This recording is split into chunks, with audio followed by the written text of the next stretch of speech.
Israel's push into southern Gaza is intensifying today. The Israeli military is ordering Palestinians in the territory's second biggest city, Khan Yunis, to evacuate to a strip of land on the Mediterranean coast, further squeezing the humanitarian system already on the brink of collapse.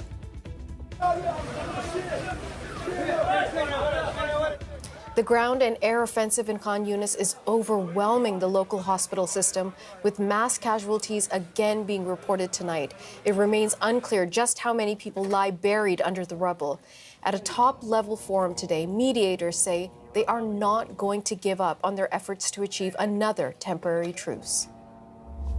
Right now, maybe the openings are narrower than where we were before the last pause, yet there are still an opening. We are still continuing our talks. We are still continuing our efforts. We are hoping to go back to the agreement that we have brokered a couple of weeks ago. For all of today's latest developments, let's turn to journalist Iris Mackler in Jerusalem. I can tell you that it is fierce fighting still in the three main points in the north of the Gaza Strip, in Shaja'iyah and Jabalia, and in the south, of course, in Khan Yunis. And what we have heard from both sides confirm that it's fierce fighting. You can see that if you watch the Israeli casualty figures, which are rising every day.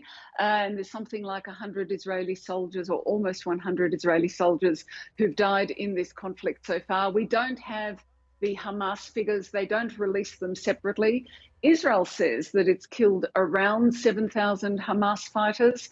I can't confirm that, of course, but if it's true, that would be, it was estimated there were 30,000 Hamas fighters at the start of this conflict, so that would be less than a quarter of the total Hamas fighting force.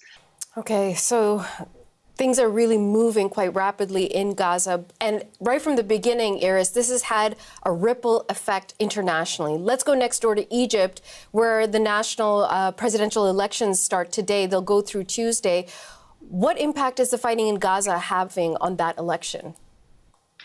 It does have an impact. You know, there's two main issues. One are their internal economic concerns, and the other is actually the fighting in Gaza. And it works on two levels. First of all, there's great sympathy for the plight of people in Gaza on the Egyptian street.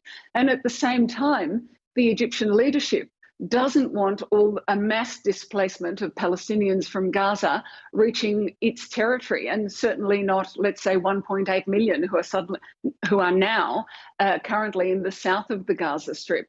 And we've heard this from the beginning from Egyptian officials.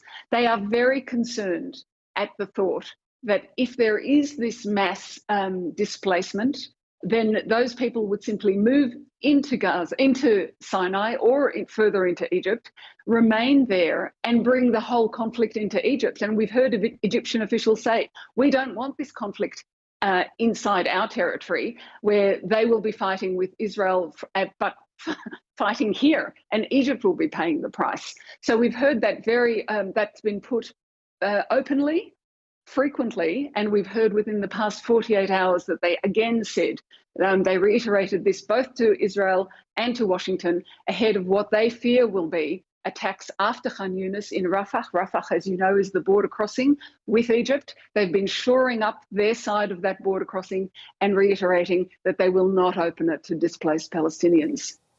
Iris Mackler reporting from Jerusalem.